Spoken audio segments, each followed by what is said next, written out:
Halo guys, assalamualaikum. Jumpa lagi dengan saya Rizal. Oke, hari ini saya nak share resepi. Ni resepi orang sakit, orang demam, badan tak berapa sihat. Hari ini kita nak kongsi resepi ni. Korang tengok video sampai habis. Kemudian baru komen, like, share baru. Oke, menu apa? Ada kat sini kita ada sotong yang kita dah bersihkan. Kemudian kat sini ada serai, tomato, daun bawang, limau nipis, kunyit, asam kemping, ada limau purut, bawang putih, cili padi, cili merah, lengkuas. Oke. Sekarang kita nak potong bawangnya dulu. Oke.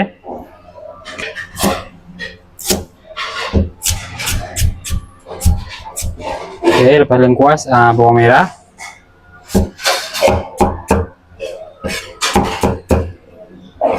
Bawang merah dua biji bawang merah. Oke, kemudian kunyit hidup. Kunyit hidup ni kita letak sebiji macam ni je. Kemudian serai.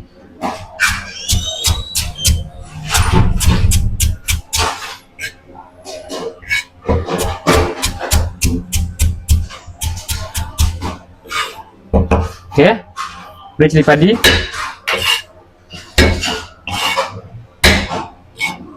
Bawang putih,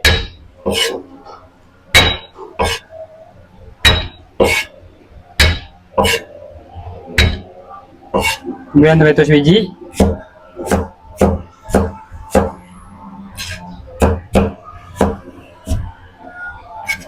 first air.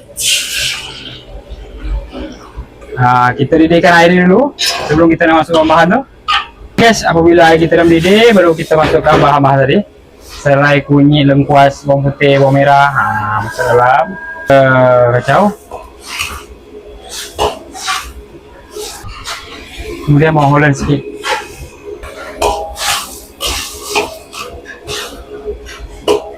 Oke, untuk perasa dia. Oke, kita taruh ni garam. Garam dengan gula.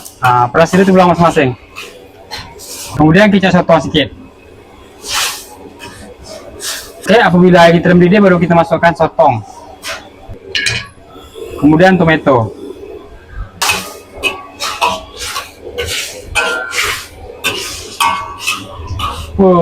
Mantap.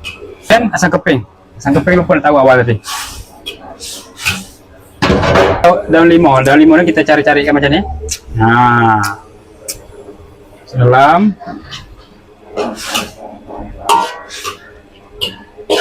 Oke guys, apabila dah cukup rasa, dah masak, sotong tak perlu lama sangat masak. Nanti dia lihat. Kemudian kita kecilkan api. Air sekali kita perahkan limau nipis. Ini tak ada guna minyak. Memang sihat lah korang boleh cuba kat rumah. Ini bukan tom yum tau. Tom yum lain lagi, nanti korang komen. Ni tom yum putih bukan. Ni bukan tom yum guys. Oke. Air sekali kita tabur lagi ni daun bawang.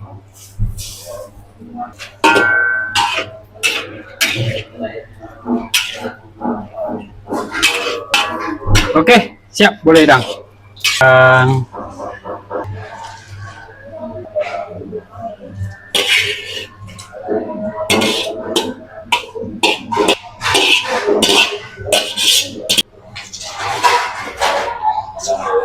Oke guys, ini ada menu kita hari ini.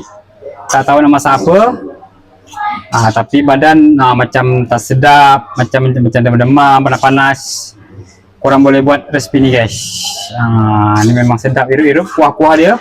Panas-panas macam gini, mantap. Oke guys, selamat mencuba. Jangan lupa follow, like, comment, share, and subscribe. Bye-bye. Assalamualaikum.